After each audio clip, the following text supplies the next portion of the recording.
এক বেসরকারি সংস্থার অনুষ্ঠানে দেশের সেরা সাংসদ সুকান্ত মজুমদার সাংসদ রত্ন সম্মানে ভূষিত হলেন দুই বঙ্গ সাংসদ অধীর রঞ্জন চৌধুরী এবং সুকান্ত মজুমদার। এক বেসরকারি সংগঠন আয়োজিত অনুষ্ঠানে কংগ্রেস ও বিজেপি দুই দলের বাংলার রাজ্য সভাপতিরা সম্মানিত হলেন।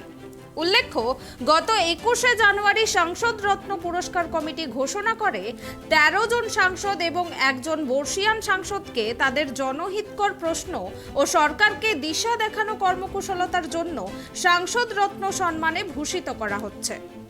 অধীর ও সুকান্ত ছাড়াও সাংসদ রত্ন সম্মান পেলেন বিজেপির বিদ্যুৎ বরণ মাহাতো, হিনা বিজয় কুমার গাভিট, গোপাল চিনিয়া শেট্টি ও সুধীর গুপ্ত। কংগ্রেসের কুলদীপ রায় শর্মা ও ছায়া বর্মা, এনসিপির ডক্টর আমল রামসিং কোলহে ও FTA খান, সিপিআইএমের ডক্টর জন ব্রিটাস, আরজেডির মনোজ কুমার ঝা ও সমাজবাদী পার্টির সাংসদ ভিপি নিশাদ।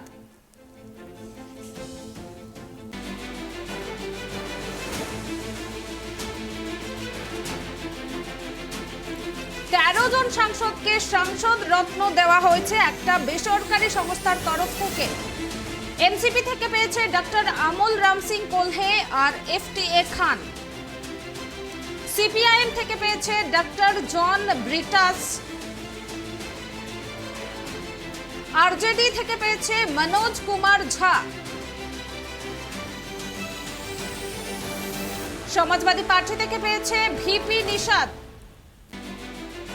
বিজেপি থেকে সুকান্ত মজুমদার, বিদ্যুৎ বরণ মাহাতো, হিনা বিজয় কুমার গাভিট, গোপাল,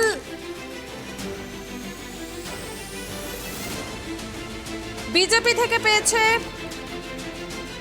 বিদ্যুৎ বরণ মাহাতো, হিনা বিজয় কুমার গাভিট, গোপাল চিনিয়া শেট্টি ও সুধীর গুপ্ত।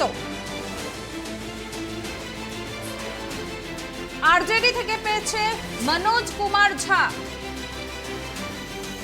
সমাজবাদী পার্টি থেকে ভিপি নিশাদ, বিজেপি থেকে সুকান্ত মজুমদার, বিদ্যুৎ বরণ মাহাতো, হিনা বিজয় কুমার গাভিট, গোপাল চিনিয়া শেট্টি ও সুধীর গুপ্ত। কংগ্রেস থেকে অধীর চৌধুরী, কুলদীপ রায় শর্মা, ছায়া বর্মা। এনসিপি থেকে ডক্টর আমল রামসিং কোলহে আর FTA খান।